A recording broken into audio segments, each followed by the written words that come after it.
Hello everyone, I'm Siren Jag. I'm a makeup enthusiast and a commentator on the drama end of the true crime community here on YouTube. I'm also a panel hopper and I do part-time comedy and music and anything else I like here on the platform. And tonight I'm stepping back into the heavy drama streams, and tonight I'm feeling a little goth because I happen to have the bright Chucky Crazy in Love palette from Glamlite. It came today. Well, yesterday, I guess. But I dipped into it today. So, see the nice little effect? Ooh. And you all know how this works, even though it has been a minute. Plus, my health hasn't been the best. But I dip into music, TV, film, literature, and I dip into excerpts, snippets, bits, and I present them with the coldest reading I humanly can. And I give you the heavy drama treatment to the hopeful enjoyment of the audience. We'll see how this goes. So let me get the screen ready. Let me get the screen ready.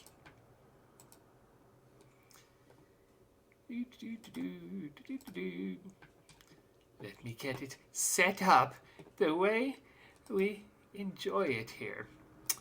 Let me get it set up. There we go. Oh, I won't be able to see the screen once I get started. So if I go off screen like this, or like this, I apologize. Oh, and if I need a break to blow my nose or get a drink or anything like that, you'll see this. Don't I look lovely? Yes. Anyway, without further ado, let's get this underway.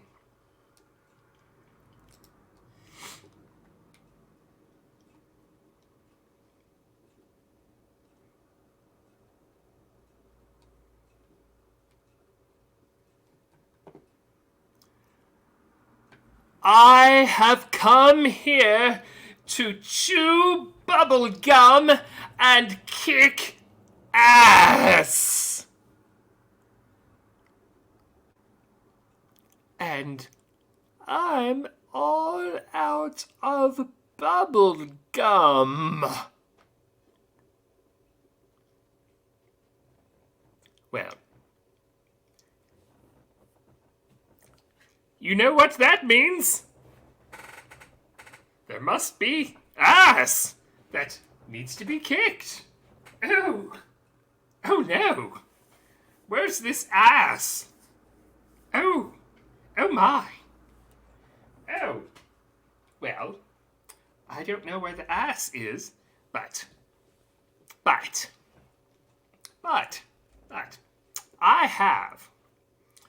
have, let me get over here. I have Rowdy Roddy Piper's all out of bubble gum soda. Oh, where did I get this? Oh, I have my ways. I have no idea how old this is. I haven't the foggiest, but I'm going to open this up and I'm going to see just how this tastes after God knows how many years. Here we go. Let's just give this an open. Oh, no carbonation whatsoever. That's not a good sign. Oh. Let me get a straw. Wouldn't want to mess with whatever's going on here at my mouth. Oh, I'm not hopeful.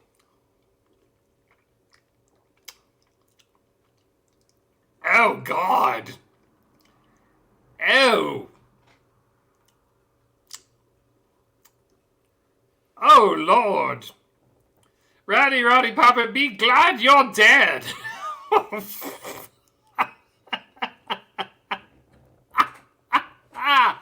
Oh, crap! Oh, God! God bless! That is amoxicillin 400 milligram per 5 mLs. Oh, God! And this is not going to treat any illness. Oh! Mm. Oh, God! Where have you taken us, Rowdy Roddy Piper? Oh, God! Oh, God bless! Oh! Oh, no! Why did I think this was a good idea? Oh, God! Oh, God! Oh! Oh! Oh, God! Oh, no! I ruined this collector's item for nothing! Oh, God! Oh, God, no! Oh, God bless! God bless America and all the ships at sea! Oh, God! Oh, no! No! Oh, no! No! Oh, God! Oh! Oh!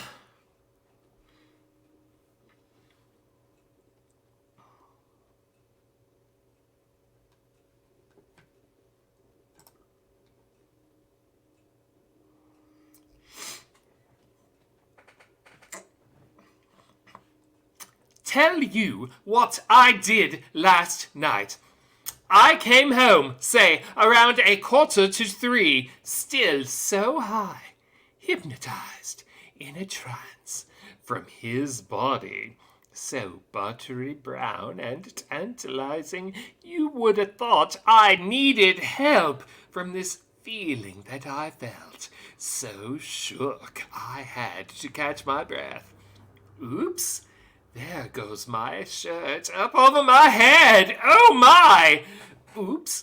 There goes my skirt dropping to my feet. Oh my!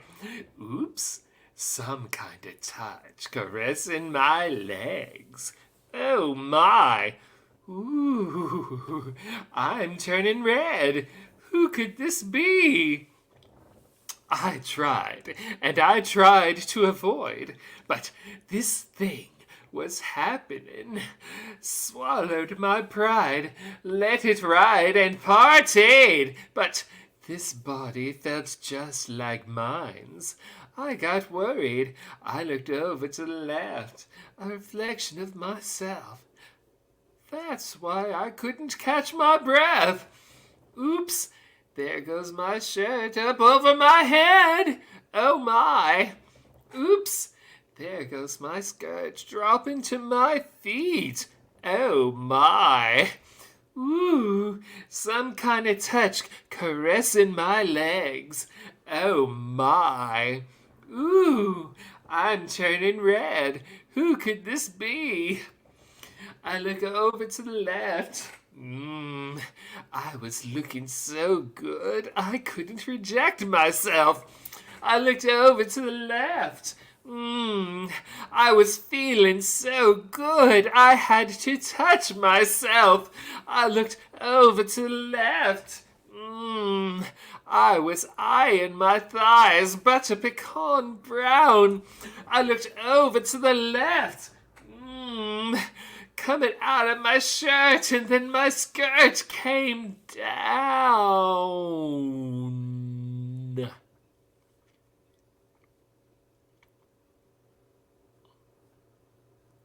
Oh.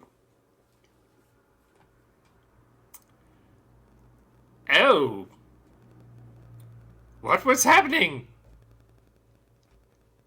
Woo!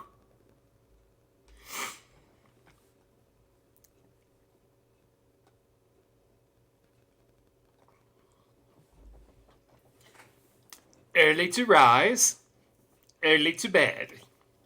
In and between, I cooked and cleaned and went out of my head. Going through life with blinders on, it's tough to see. I had to get up, get out from under, and look for me. There's a new girl in town, and she's looking good. There's a fresh, freckled face in the neighborhood. There's a new girl in town with a brand new style. She was just passing through, but if things work out, she's gonna stay a while. Ba ba ba ba ba.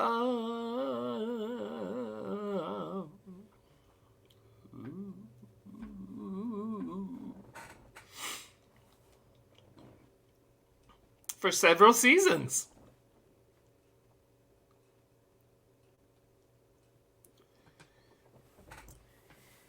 Tiffany, I'm extremely disappointed in you. This is a joke to you. You've been through anger management. You've been through your grandmother getting her lights turned off to buy you a swimsuit for this competition. And you go over there and you joke and you laugh? This is serious to these girls, and this should be serious to you. You can't change what? You're sick of being disappointed? You're not sick of being disappointed, Tiffany. No, you're not. If you was sick of being disappointed, you would stand up and you would take control of your destiny. Do you know that you had a possibility to win? Do you know that all of America is rooting for you? Do you know that? And then you come in here and you treat this as a joke? You come in here and look at that and say, I can't read that. You read 10 times better than half of those girls over there. And you come in here with a defeatist attitude. Yes, but this. Be quiet, Tiffany. Be quiet. What is wrong with you? Stop it! I have never in my life yelled at a girl like this. When my mother yells like this, it is because she loves me. I was rooting for you. We were all rooting for you. How dare you? Learn something from this. When you go to bed at night, you lay there and you take responsibility for yourself because nobody's going to take responsibility for you. You're rolling your eyes and you act like it's because you've heard it all before. You've heard it all before. You don't know where the hell I come from. You have no idea what I've been through.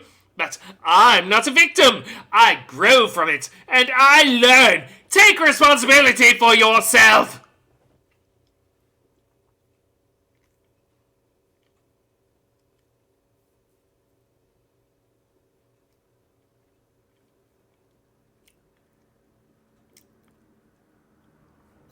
Learn from Tyra Banks, Tiffany. Tiffany. Tiffany. Take responsibility for you, Tiffany. Tiffany.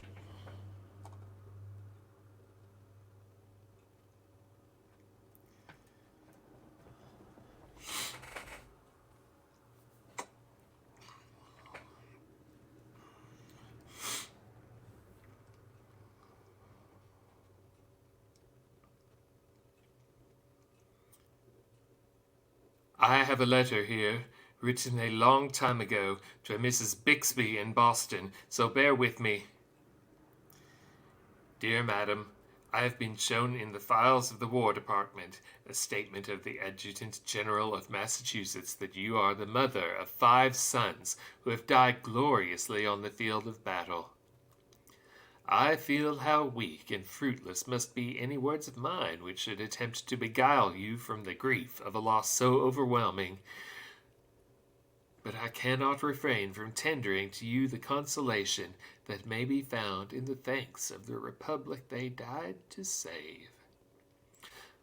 I pray that our Heavenly Father may assuage the anguish of your bereavement and leave you only the cherished memory of the loved and lost, and the solemn pride that must be yours to have laid so costly a sacrifice upon the altar of freedom.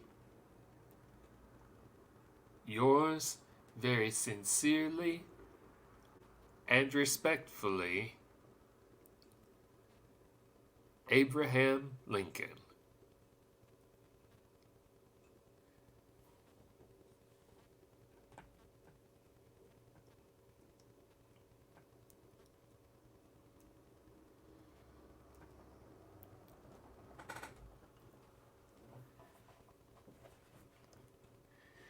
Space, the final frontier. These are the voyages of the Starship Enterprise. Its 5-year mission: to explore strange new worlds, to seek out new life and new civilizations, to boldly go where no one has gone before. Do do do do do do do do do do do do do do do do.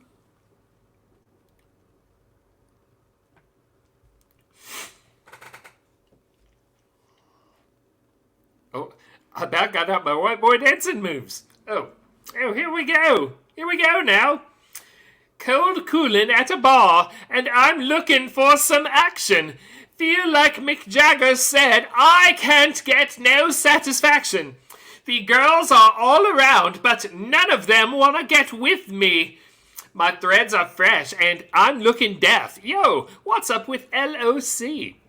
The girls is all jocking at the other end of the bar, having drinks with some no-name chump when they know that I'm the star. So I got up and strolled over to the other side of the cantina. I asked the guy, why are you so fly? He said, funky cold Medina. You know what I'm saying? Funky cold Medina. This brother told me a secret on how to get more chicks.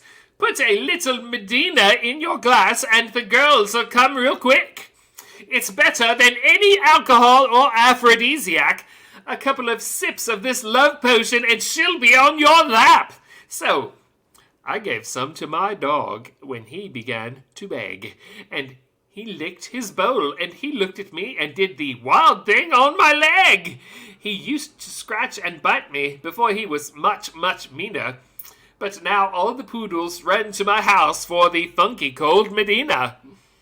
Oh my goodness gracious, break it down for 'em. Uh-huh. Funky cold Medina. I went up to this girl. She said, hi, my name is Sheena. I thought she'd be good to go with a little funky cold Medina. She said, I'd like a drink. I said, okay, I'll go get it. Then a couple sips, she cold licked her lips, and I knew that she was with it. So I took her to my crib, and everything went well as planned. But when she got undressed, it was a big old mess. Sheena was a man, so I threw him out. I don't mess around with no Oscar Mayer wiener. You must be sure that your girl is pure for the funky cold Medina. You know what I'm saying, y'all. Ain't no plans with a man. Oh, yeah. Funky cold Medina. Oh, it's too late. Break it down. Oh, back in the saddle, looking for a little affection. I took a shot as a contestant on The Love Connection. The audience voted, and you know they picked a winner. I took my date to the Hilton for a Medina and some dinner. We had a few drinks. I'm thinking soon what I'll be getting. Instead, she started talking about plans for our wedding. I said, wait, slow down, love. Not so fast. Says, I'll be seeing ya. That's why I found you don't play around with the funky cold Medina. Funky cold Medina. Oh.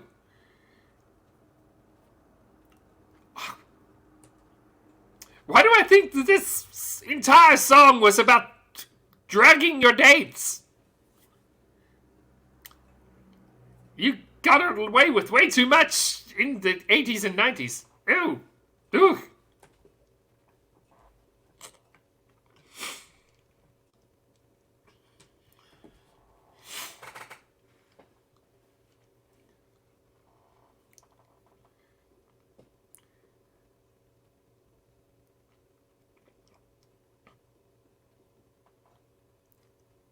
I'm becoming less defined as days go by, fading away. And well, you might say I'm losing focus, kinda drifting into the abstract in terms of how I see myself. Sometimes I think I can see right through myself. Sometimes I can see right through myself. Less concerned about fitting into the world. Your world, that is. Because it doesn't really matter anymore. None of this really matters anymore. Yes, I am alone. But then again, I always was, as far back as I can tell. I think maybe it's because you were never really real to begin with. I just made you up to hurt myself.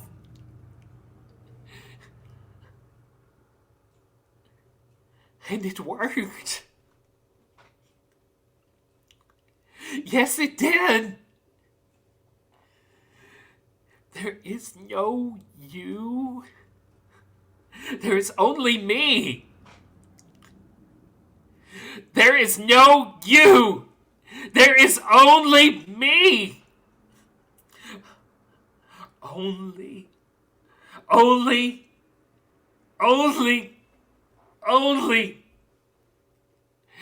Well, the tiniest little dot caught my eye, and it turned out to be a scab. And I had this funny feeling like I just knew it's something bad. I just couldn't leave it alone. I kept picking at the scab. It was a doorway, trying to seal itself shut, but I climbed through. Now, I am somewhere I am not supposed to be. And I can see things I know I really shouldn't see. And now I know why. Now,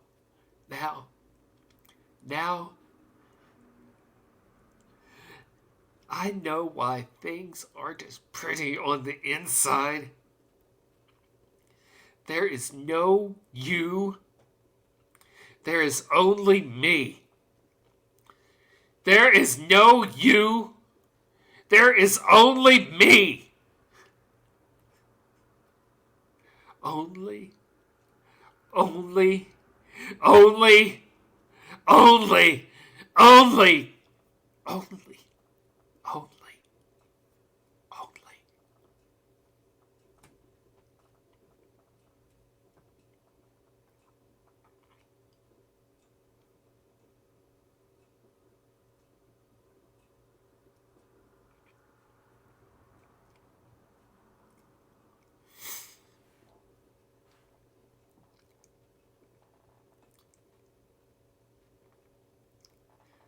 You know what that song reminds me of? It reminds me of Mrs. Rachel Trubowitz and what she said to me the day I left for basic. No, Mrs. Rachel Trubowitz was our super's wife. She comes into my mom's shop to try on a few things, all right? And she's easily like a 44 double E. These things are massive. And I've got her convinced that she's like a 42D, all right? So we're in the dressing room and she's trying to squeeze into this side cut, silk ribbon, triple panel girdle with the shelf lip brassiere. It is beautiful because she's just pouring out of this thing, you know? It's beautiful. And she sees me and she can tell I got a heart on the size of the Statue of Liberty, all right? And she says to me, Richard, calm down. And she says, now when you're over there, if you see anything that upsets you, if you're ever scared, I want you to close your eyes and think of these. You understand? So I said, yes, ma'am.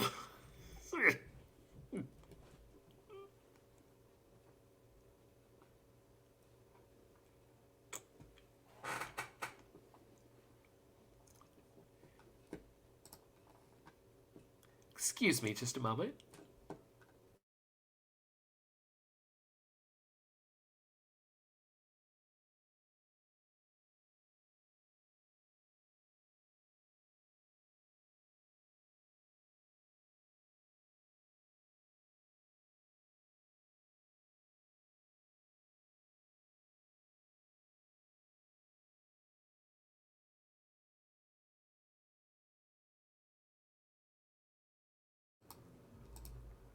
I did not take a drink of that soda. Goodness, no. No.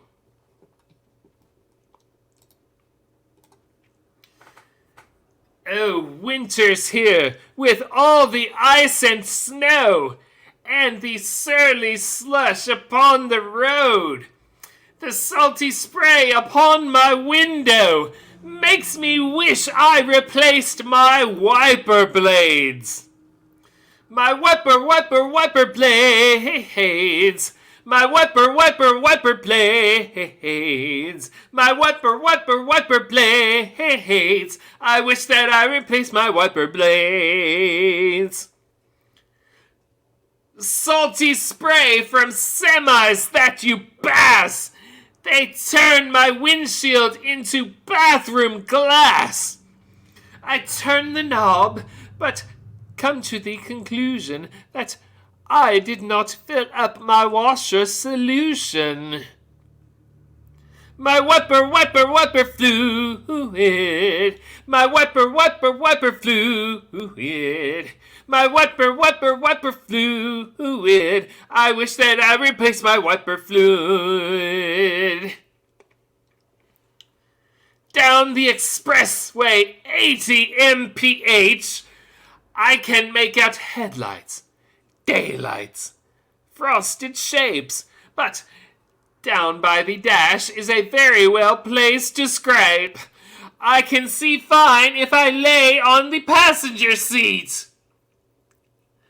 My wiper blades. My wiper blades. My wiper blades. I wish that I replaced my wiper blades. My wiper blades.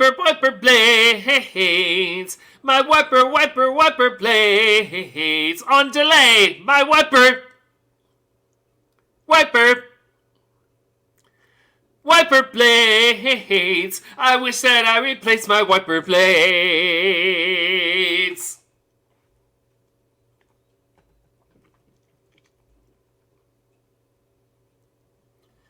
I replaced my wiper blades just the other day.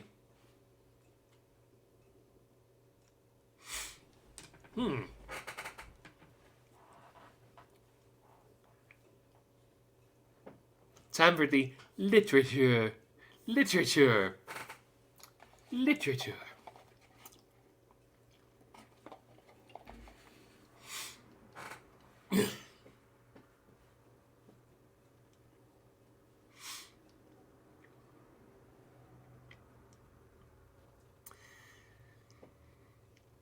The Red Death had long devastated the country, No pestilence had ever been so fatal or so hideous. Blood was its avatar and its seal, the redness and the horror of blood.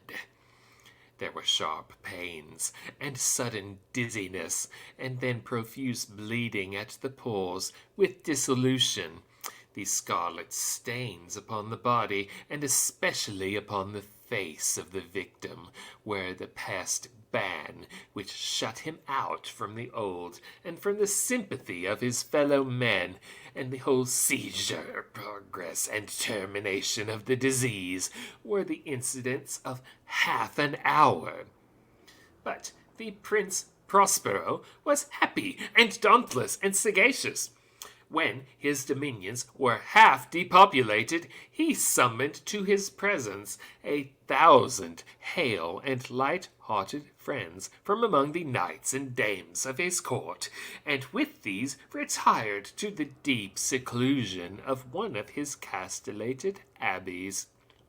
This was an extensive and magnificent structure, the creation of the prince's own eccentric yet august taste. A strong and lofty wall girdled it in. This wall had gates of iron. The courtiers, having entered, brought furnaces and massy hammers and welded the bolts. They resolved to leave means neither of ingress nor egress to the sudden impulses of despair or of frenzy from within. The abbey was amply provisioned. With such precautions, the courtiers might bid defiance to contagion.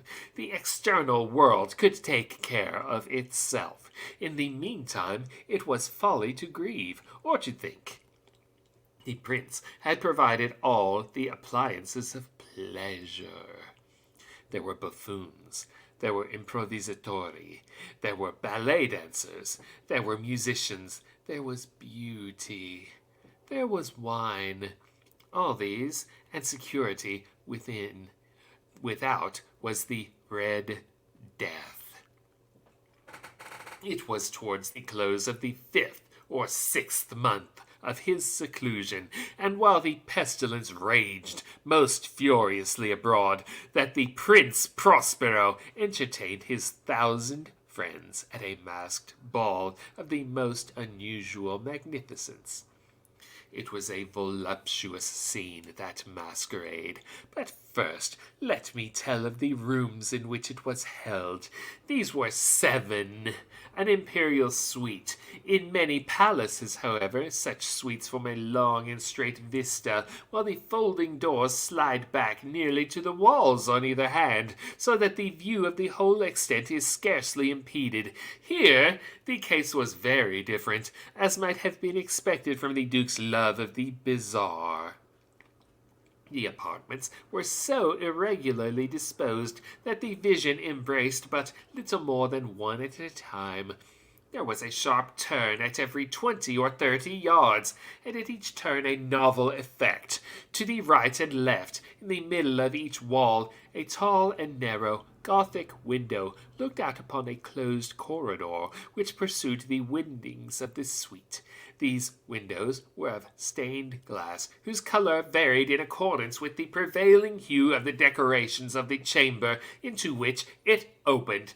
That at the eastern extremity was hung, for example, in blue, and vividly blue were its windows. The second chamber was purple in its ornaments and tapestries, and here the panes were purple. The third was green throughout, and so were the casements. The fourth was furnished and lighted with orange, the fifth with white, the sixth with violet, the seventh apartment was closely shrouded in black velvet tapestries that hung all over the ceiling and down the walls, falling in heavy folds upon a carpet of the same material and hue. But in this chamber only, the color of the windows failed to correspond with the decorations. The panes here were scarlet, a deep blood color. Now, in no one of the 7 apartments was there any lamp or candelabrum.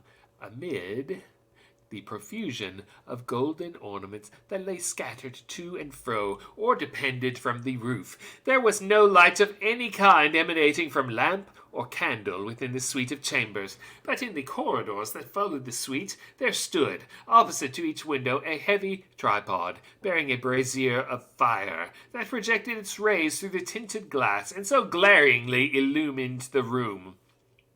And thus were produced a multitude of gaudy and fantastic appearances. But in the western or black chamber, the effect of the firelight that streamed upon the dark hangings through the blood-tinted panes was ghastly in the extreme, and produced so wild a look upon the countenances of those who entered that there were few of the company bold enough to set foot within its precincts at all. It was in this apartment also that there stood against the western wall a gigantic clock of ebony. Its pendulum swung to and fro with a dull, heavy, monotonous clang, and when the minute hand made the circuit of the face and the hour was to be stricken, there came from the brazen lungs of the clock a sound which was clear and loud and deep and exceedingly musical, but of so peculiar a note and emphasis that, at each lapse of an hour, the musicians of the orchestra were constrained to pause momentarily in their performance to hearken to the sound, and thus the waltzes perforce ceased their evolutions, and there was a brief disconcert of the whole gay company, and while the chimes of the clock yet rang, it was observed that the giddiest crew pale, and the more aged and sedate passed their hands over their brows, as if in confused reverie or meditation. But when the echoes had fully ceased, a light laughter at once pervaded the assembly. The musicians looked at each other and smiled, as if at their own nervousness and folly, and made whispering vows, each to the other, that the next chiming of the clock should produce in them no similar emotion. And then, after the lapse of 60 minutes, which embrace 3,600 seconds of the time that flies, there came yet another chiming of the clock, and then were the same disconcert and tremulousness and meditation as before. But, in spite of these things, it was a gay and magnificent revel. The tastes of the Duke were peculiar. He had a fine eye for colors and effects. He disregarded the decora of mere fashion. His plans were bold and fiery, and his conceptions were glowed with barbaric luster. There were some who would have thought him mad. His followers felt that he was not.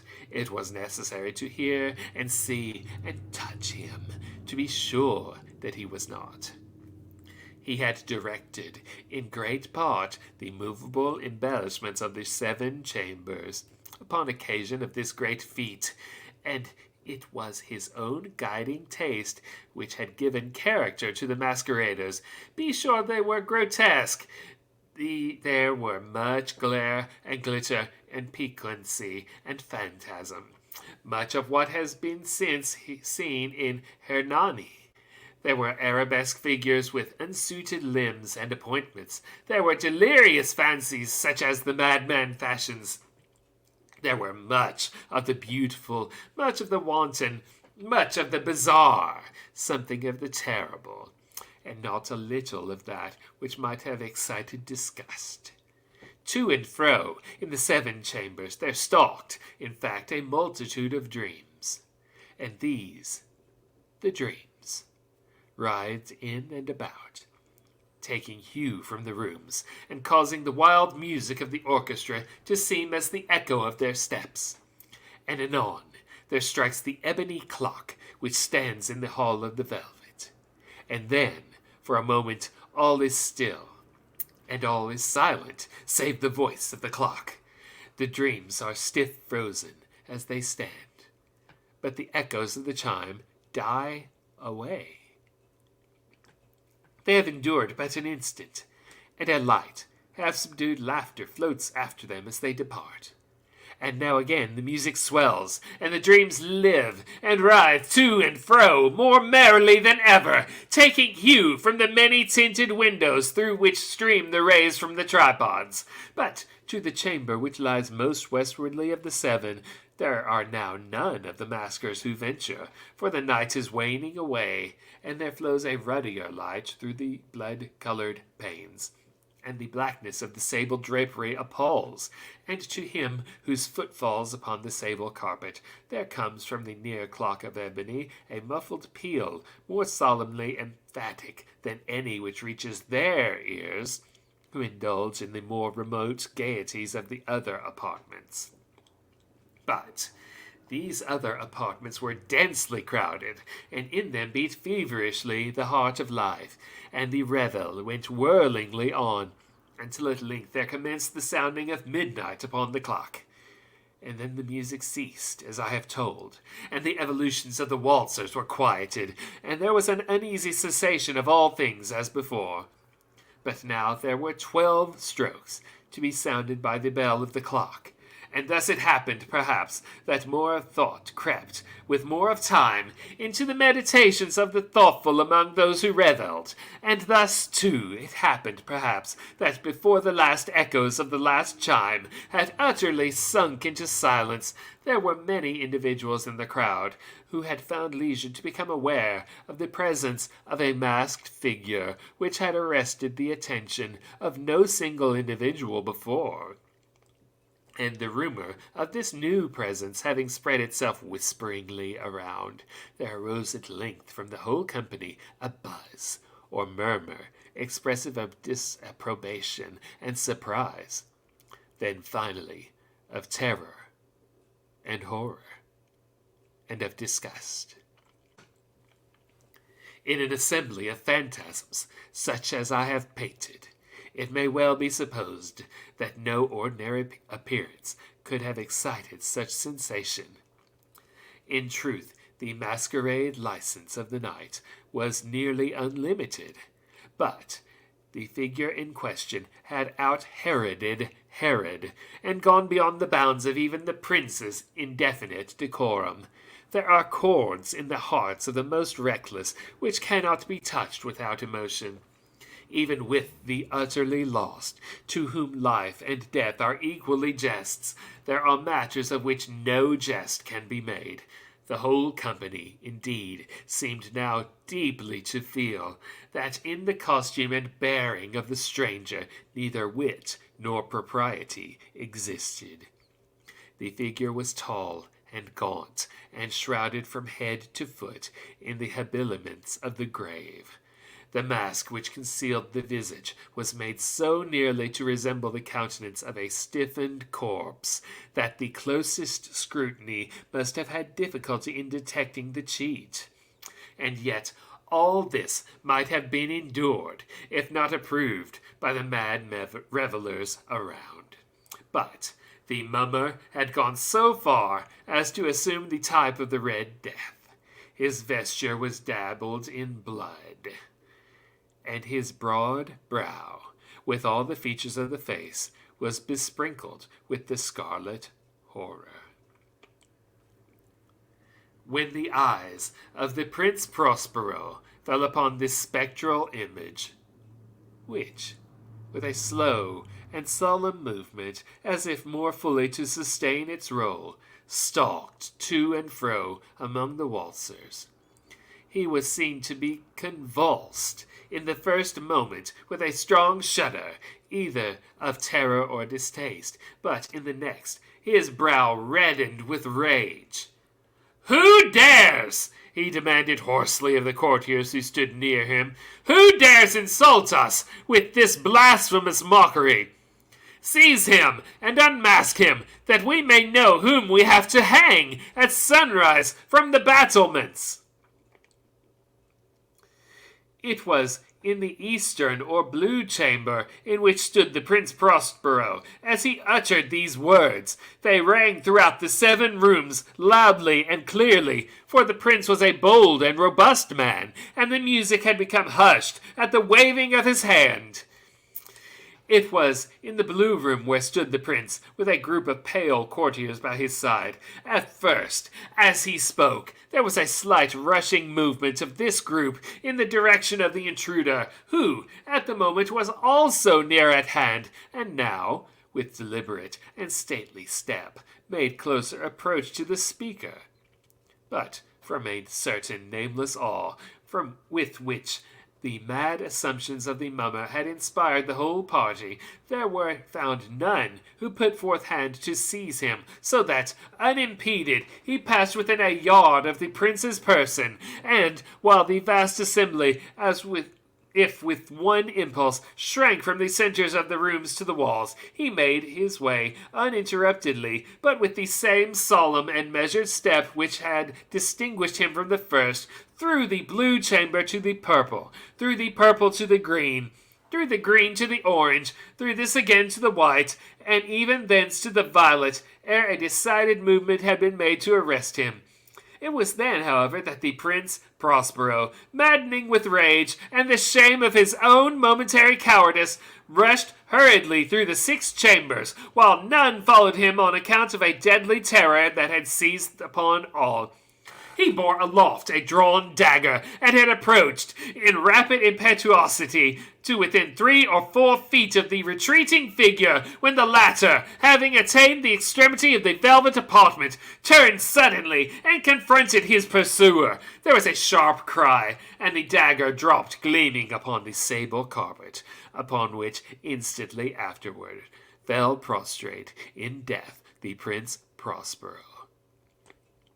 Then, suddenly the wild courage of despair, a throng of the revelers at once threw themselves into the black apartment, and, seizing the mummer, whose tall figure stood erect and motionless within the shadow of the ebony clock, gasped in unutterable horror at finding the grave cerements and corpse-like mask, which they handled with so violent a rudeness, untenanted by any tangible form. And now was acknowledged the presence of the Red Death. He had come like a thief in the night, and one by one dropped the revelers in the blood-bedewed halls of their revel, and died each in the despairing posture of his fall. And the life of the ebony clock went out with that of the last of the gay, and the flames of the tripods expired, and darkness and decay and the Red Death held illimitable dominion over all.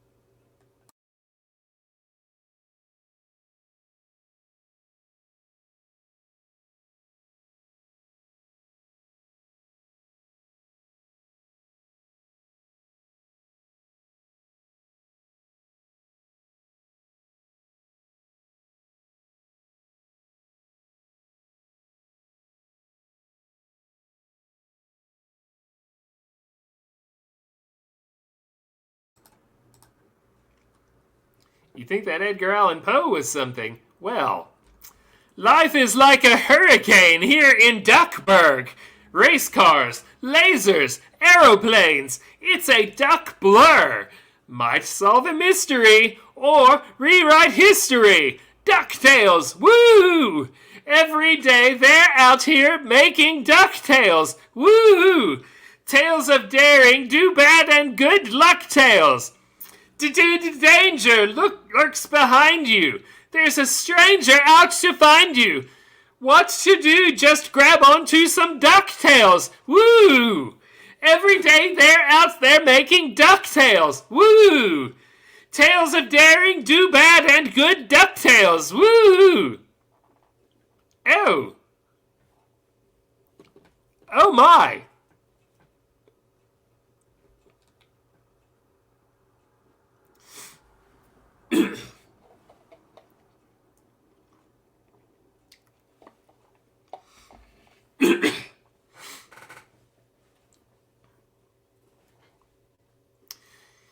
Your pretty ladies around the world. Got a weird thing to show you. Oh, this is starting off saucy. So tell all the boys and girls, tell your brother, your sister, and your mama too. We're about to go down, and you know just what to do. Wave your hands in the air like you don't care. Glide by the people as they start to look and stare. Do your dance, do your dance, do your dance quick, mama. Come on, baby, tell me what's the word. Word up, everybody says.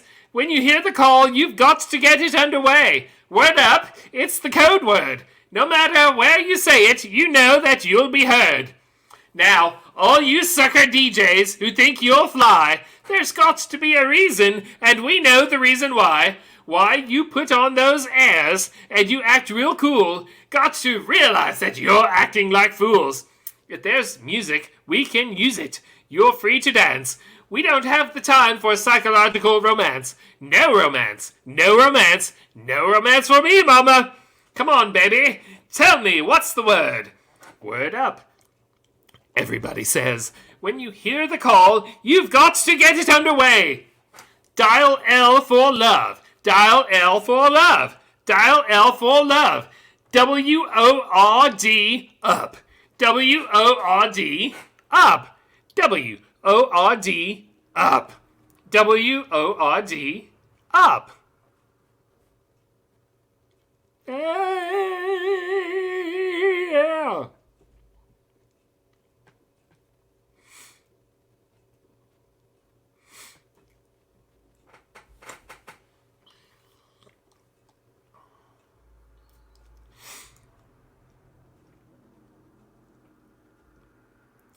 She put him out, like the burning end of a midnight cigarette.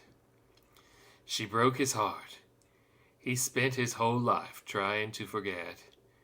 We watched him drink his pain away a little at a time, but he never could get drunk enough to get her off his mind. Until the night, he put that bottle to his head and pulled the trigger, and finally drank away her memory. Life is short. But this time, it was bigger than the strength he had to get up off his knees.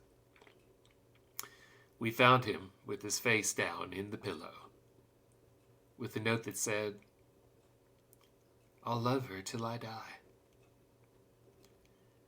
And when we buried him beneath the willow, the angels sang a whiskey lullaby. La la la la la la la la la la la la la la la.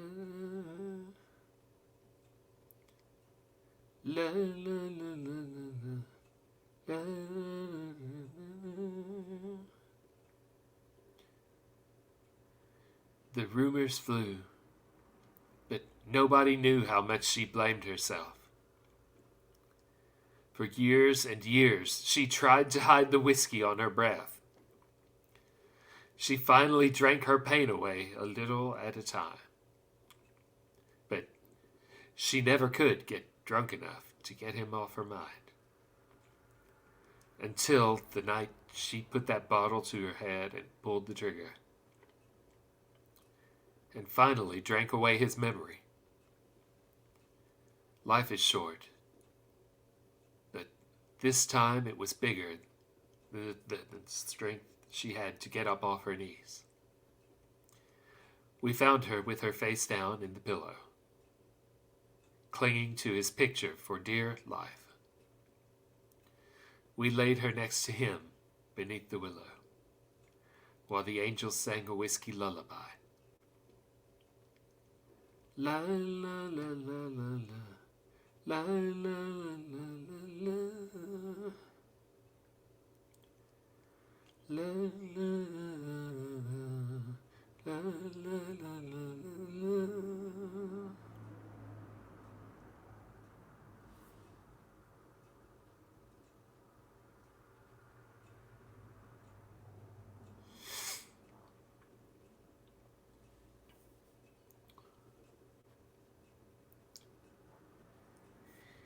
If I get to know your name, well, if I could trace your private number, baby. All I know is that to me, you look like you're lots of fun. Open up your loving arms. I want some, I set my sights on you, and no one else will do. And I've got to have my way now, baby. All I know is that to me, you look like you're having fun. Open up your loving arms. Watch out, here I come.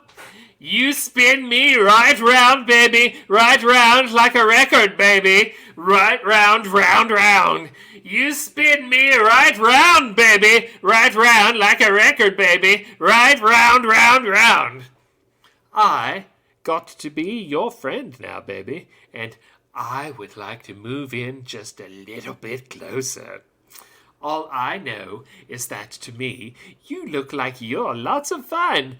Open up your loving arms. Watch out, here I come. You spin me right round, baby. Right round like a record, baby. Right round, round, round. You spin me right round, baby. Right round like a record, baby. Right round, round, round.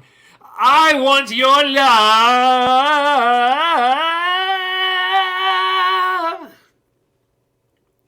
Here I come. Cannonball! Ah!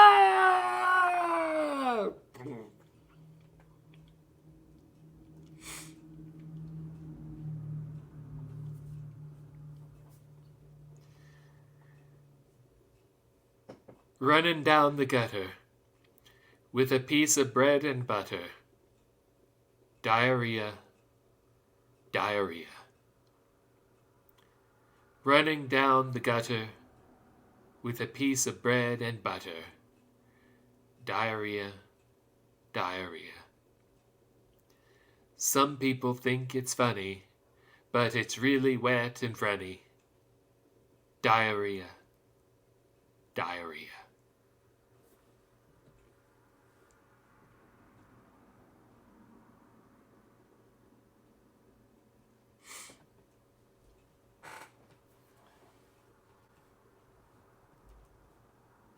My dear Mrs. Ryan, it's with the most profound sense of joy that I write to inform you your son, Private James Ryan, is well and, at this very moment, is on his way home from European battlefields.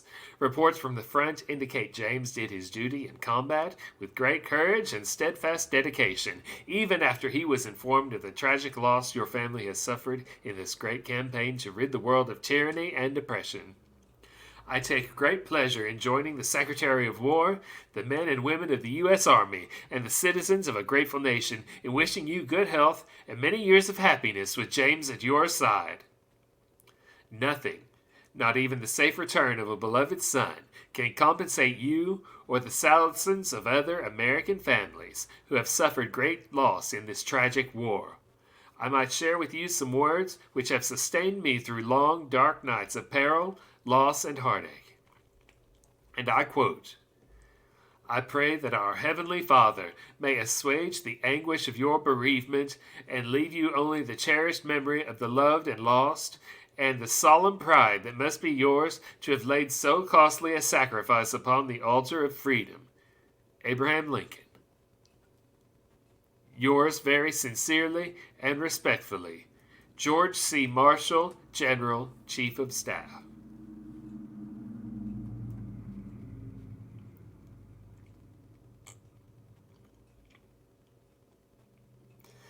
I, Hulk Hogan, have a question to answer your question. As you, Hulk Hogan, travel to WrestleMania by conventional means, the normals you travel with experience malfunctions as you realize all that is left is total self-destruction. Do you, Hulk Hogan, show self-pity? Do you, Hulk Hogan, try to reason why? Do you, Hulk Hogan, try and comfort the normals that have even more fear than you? Or do you, Hulk Hogan, kick the doors out Kick the cockpit door down. Take the 2 pilots that have already made the sacrifice so that you can face the challenge.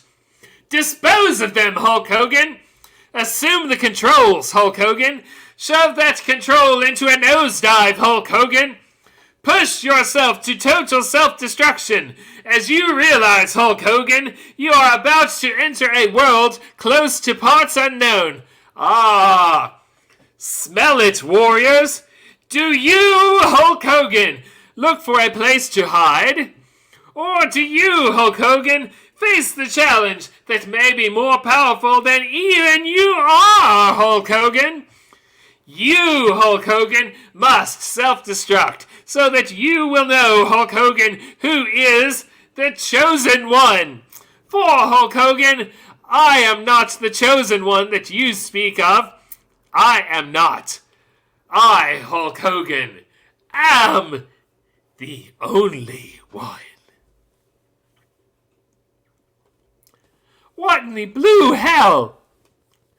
What in the blue hell is he talking about? Roddy Piper, what in the blue hell?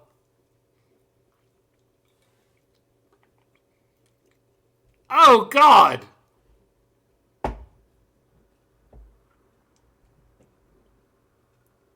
Ow! Poop!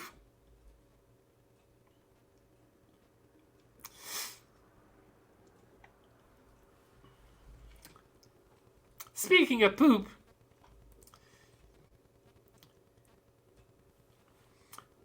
poop smells bad, yes, I see, but for some reason, mine doesn't smell bad to me. I'm not saying that it doesn't stink in the least. Sure, I notice the odor when it is first released, but then it seems to once leave a few moments pass. Then someone walks into the bathroom and says, "Oh, it's a deadly gas!" They run away, and they start to bawl.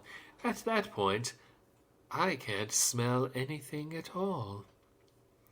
It's not just that my nose becomes adjusted, it also recognizes its own odor and knows that it can be trusted. If I were in a room with someone else's farts, I'd be covering my nose and worrying about my heart. And if the only air I breathed came out of my bum, I'm not saying that it would be fun, but hey, what can I say? It would be okay.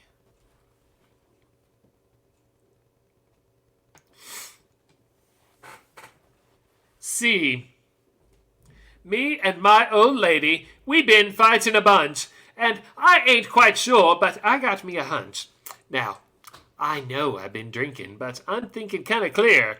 This is the truth, and I ain't leaving this booth until I tell everybody exactly what she done. I done called my boy's son and told him bring my gun. I'm trying to figure out exactly what went wrong. My working day like the dark to give her a nice home. I ain't never been the type to ask for too much. Just a meal now and then, and sometimes a slow touch. Tell me what to do, man. What do you think? I know the waitress and the cook, and they don't care if we drink. I'm just trying to make sense out of all this. Ah, Lord, I'm not a violent man, but the gun's in my hand. Should I stay, or should I go, or just let it be? Lord, the cheating woman will be the death of me. Meet me at the Waffle House. It's going down. Just found out my old lady's been messing around. Meet me at the Waffle House. Bring me my gun. Need someone to talk to before I hurt someone. Man, my whole world is upside down. I guess I'm about to be the laughingstock of the town. I heard from my cousin it's a dozen or more. And I found the sheriff's badge on the bedroom floor. An old boy from church said he saw her with the preacher 40 miles from here in a bar drinking beer. She told me she was having lunch with her sister. I was home cleaning up. Wish I didn't miss her. See, love will bring you home, but lies brought me here. Heard her and the town judge been at it for a year. I reckon you can't make a whore a housewife, but I damn sure tried even when she lied. Now, I'm sitting here staring at this plate of grits, thinking about going put a bullet in that bitch. Maybe I should shoot every one of them fellas, but come to think of it, son, I really ain't jealous. Matter of fact, let me thank y'all for making it clear. Hell, fix me a patty melt, son. Pour me a beer. Now I'm scattered, smothered, and happy to be free. To hell with cheap women, y'all heard it from me. Meet me at the Waffle House. It's going down. Just found out my old lady's been messing around. Meet me at the Waffle House. Bring me my gun. Need someone to talk to before I hurt someone. Meet me at the 1 off 28. My gun's in the closet under my bad company tapes. And grab that moonshine sitting on the freezer. It's going to ease the pain next time I see her. Meet me at the Waffle House. It's going down. Just found out my old lady's been messing around. Meet me at the Waffle House. Bring me my gun. Need someone to talk to before I hurt someone.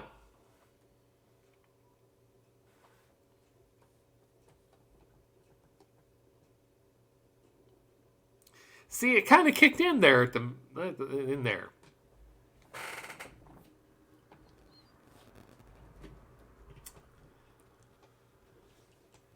Batman has hemorrhoids. Hitting him up with Altoids. Saw him in the gym. He says he's working on his deltoids. Performance has really been slowing down ever since he's been filling his pants with brown. His name's Bruce Wayne, but it should be fecal stain because he just can't get his bowels to refrain. For his salad, he uses romaine. So to ease the swollen vein, he's cutting down on the gluten. He's trying to hold down the skid marks he can't contain, or he's gonna make it rain.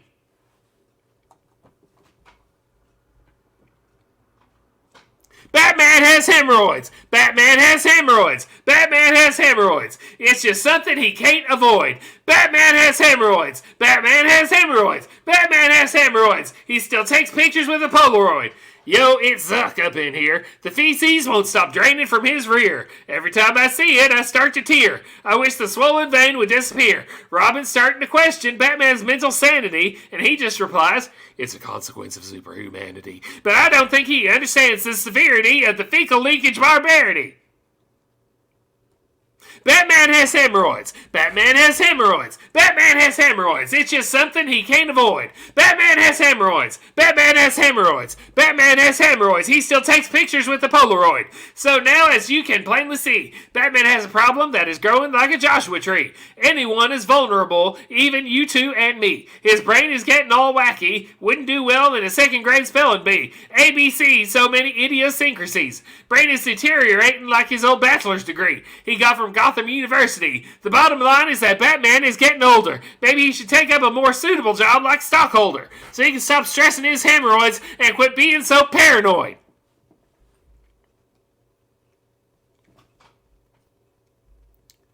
Ooh, well, it's supposed to be a speed rap. What am I supposed to do?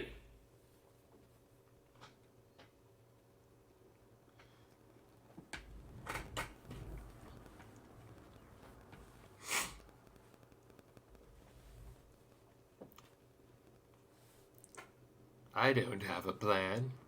The mob has plans. The cops have plans.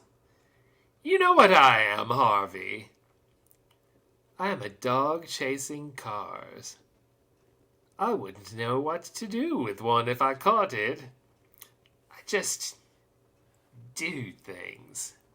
I'm just the wrench in the gears. I hate plans. Yours, theirs, everyone's. Maroney has plans. Gordon has plans. Schemers trying to control their worlds. I am not a schemer. I show the schemer how pathetic their attempts to control things really are. So, when I say that you and your girlfriend was nothing personal, you know I am telling the truth. I just did what I do best. I took your plan and turned it on itself. Look what I have done to this city with a few drums of gas and a couple of bullets. Nobody panics when the expected people get killed. Nobody panics when things go according to plan, even if the plan is horrifying. If I tell the press that tomorrow a gangbanger will get shot or a truckload of soldiers will be blown up, nobody panics, because it's all part of the plan.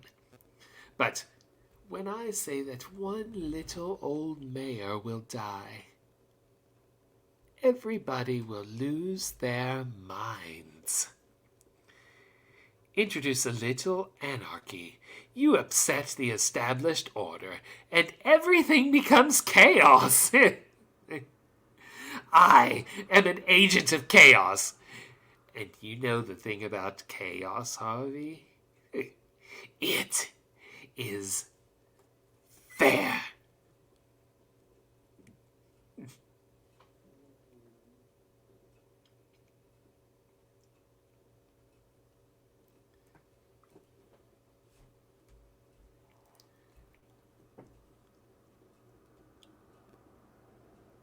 I want to be the very best, like no one ever was. To catch them is my real test. To train them is my cause.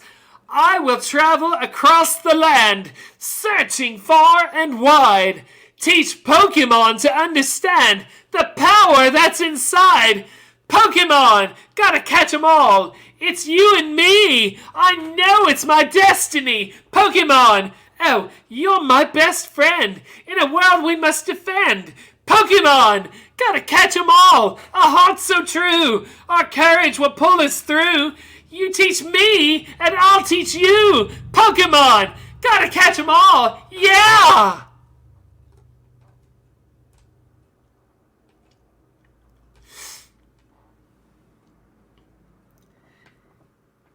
Great green gobs of greasy, grimy gopher guts, mutilated monkey meat, hairy pickled piggy feet, French fried eyeballs floating in some kerosene, and me without a spoon. Great green gobs of greasy, grimy gopher guts, scab sandwich, pus on top, vulture vomit, camel snot, deep dish boogers soaking in a bowl of fat, and me without a spoon. Great green gobs of greasy, grimy gopher guts, parrot eyeballs dipped in glue, petrified porpoise puss, flaming earwax bobbing in a bowl of bath, and me without a spoon. Great green gobs of greasy, grimy gopher guts, desiccated dinosaur dung, percolated pelican poop, tortoise turd balls with the little flies inside, and me without a spoon. I guess I'll just dive right in with my fingers and my face. Gotta catch 'em all.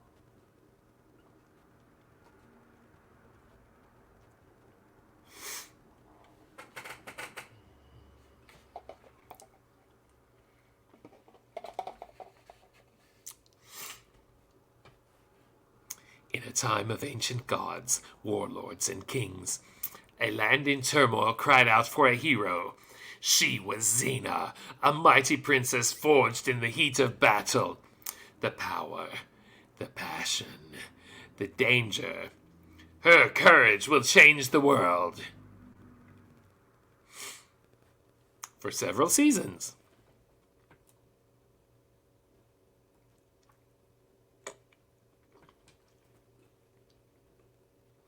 Midnight, getting uptight. Where are you? You said you'd meet me. Now it's 1:45. I know I'm hanging, but I'm still wanting you. Hey, Jack, it's a fact. They're talking in town. I turned my back and you're messing around. I'm not getting jealous. Don't like looking like a clown. I think of you every night and day. You took my heart, and you took my pride away. I hate myself for loving you. Can't break free from the things that you do. I want to walk, but I run back to you. That's why I hate myself for loving you. Daylight, spent the night without you, but I've been dreaming about the loving you do. I'm over being angry about the hell you put me through. Hey man, bet you can't treat me right. You just don't know what you was missing last night. I want to see you begging. Say, forget it, just for spite. I think of you every night and day. You took my heart, and you took my pride away. I hate myself for loving you. Can't break free from the things that you do. I want to walk, but I've run back to you. That's why I hate myself for loving you. You meanie. You meanie.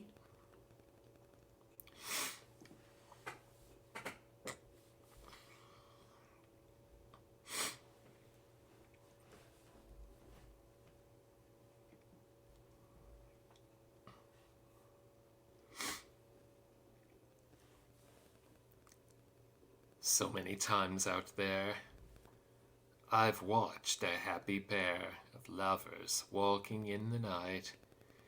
They had a kind of glow around them. It almost looked like heaven's light. I knew I'd never know that warm and loving glow, though I might wish with all my might no face as hideous as my face was ever meant for heaven's light. But suddenly, an angel has smiled at me and kissed my cheek without a trace of fright. I dare to even dream that she might even care for me. And as I ring these bells tonight, my cold, dark tower seems so bright. I swear it must be heaven's light!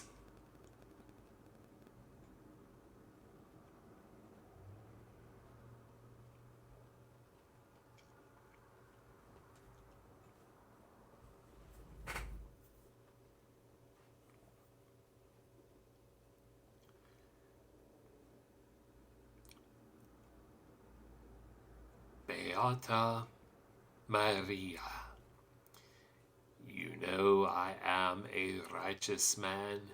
Of my virtue I am justly proud. Beata Maria, you know I'm so much purer than the common, vulgar, weak, licentious crowd. Then tell me, Maria, why I see her dancing there, why her smoldering eyes still scorch my soul. Like fire, hell fire, this fire in my skin, this burning desire is turning me to sin. It's not my fault. I'm not to blame. It is the gypsy girl, the witch who sent this flame. It's not my fault if, in God's plan, he made the devil so much stronger than a man. Protect me, Maria. Don't let this siren cast her spell. Don't let her fire sear my flesh and bone. Destroy Esmeralda, and let her taste the fires of hell, or else let her be mine, and mine alone. Hellfire, dark fire, now gypsy, it's your turn. Choose me, or your pyre. Be mine, or you will burn. God have mercy on her. God have mercy on me. But she will be mine, or she will burn.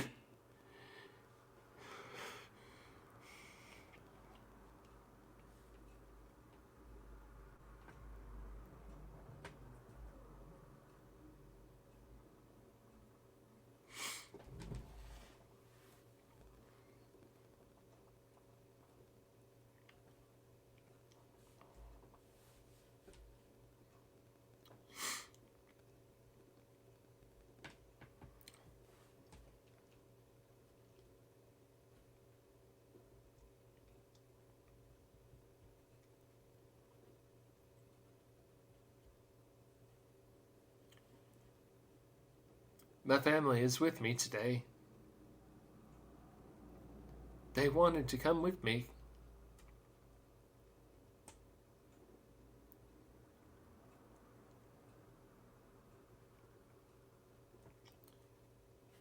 To be honest with you,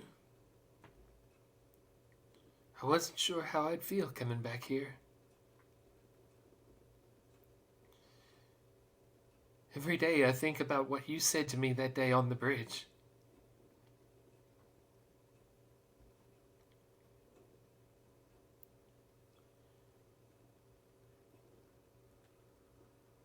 I tried to live my life the best that I could.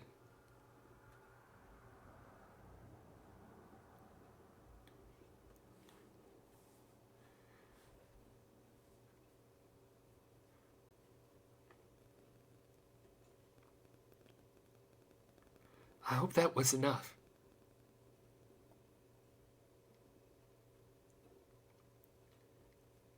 I hope that, at least in your eyes, I've earned what all of you have done for me.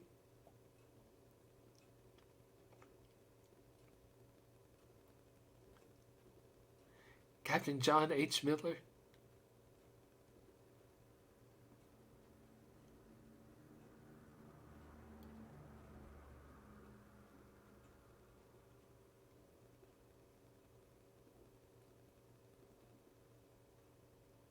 tell me I've led a good life.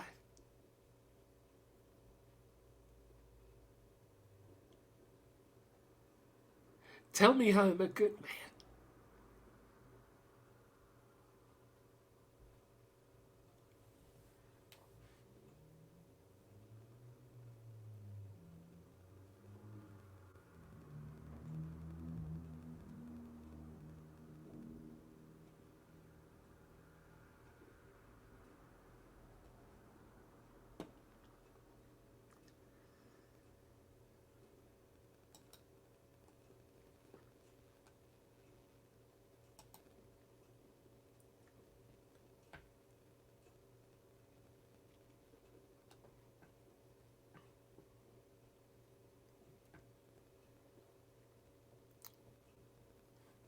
And that was the heavy drama stream.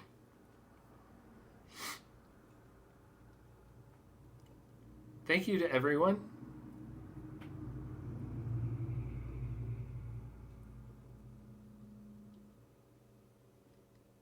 for sticking with me.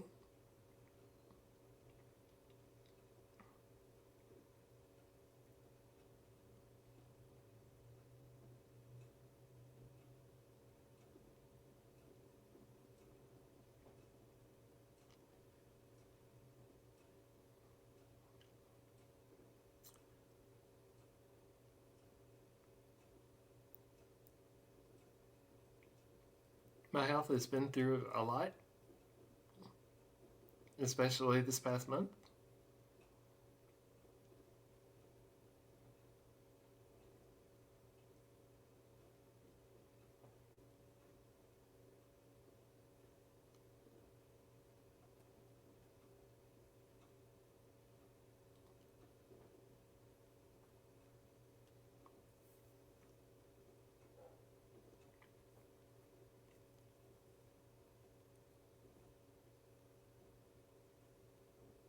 And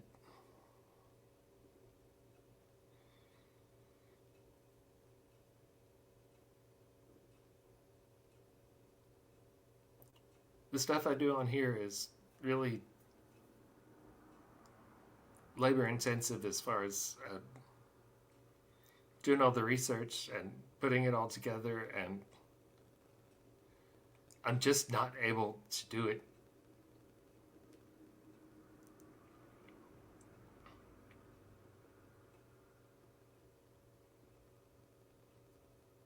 And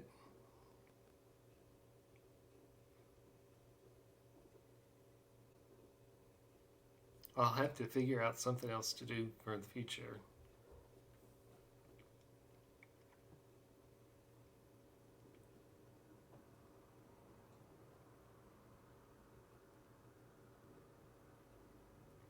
And thank you all for understanding.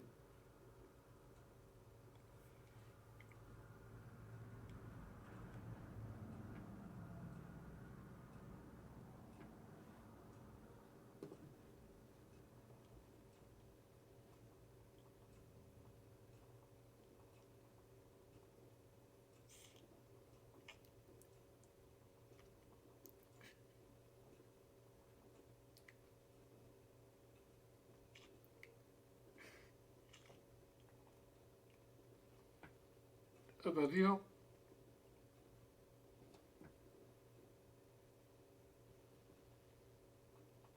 see you all next time.